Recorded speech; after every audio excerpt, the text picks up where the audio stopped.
د ننګرهار ولایتي چارواکي وایي شینواري ولسوالۍ مارکوا بازار کې د جلال آباد تورخم دویم لاین سړک د جغل اچونې چارې دوام لري. دوی زیاتوي چې د دې سړک په بشپړېدو سره به په یاده سیمه کې د ګڼې ګوڼې مخنیوی ترسره او په یاده لویه لاره کې به د خلکو د تګ راتګ شته ستونزې حل سي.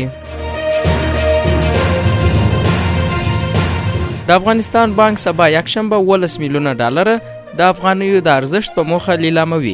دغه بانک له صرافیو، پولي خدمتونو شرکتونو او خصوصي بانکونو څخه غوښتي چې په دې داوطلبۍ کې ګډون وکړي.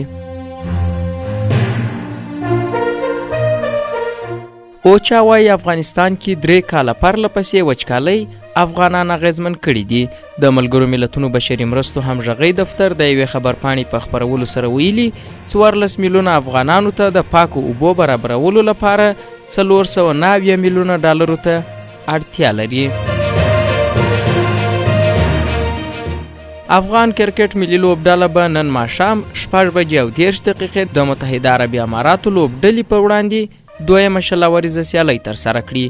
تر دې وړاندې د یادو لوبډلو ترمنځ لومړۍ لوبه افغان کرکټ لوبډلې ګټلې وه.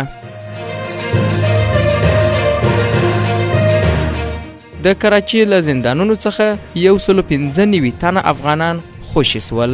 د کډوالو او بیرته راستنېدونکو چارو وزارت وایي چې تېره شپه یو ځل بیا د پاکستان له زندانونو څخه 195 تنه افغانان چې ښځې او ماشومان هم پکې شامل وه خوشي سول او خپل هیواد ته بیرته ستانه سول.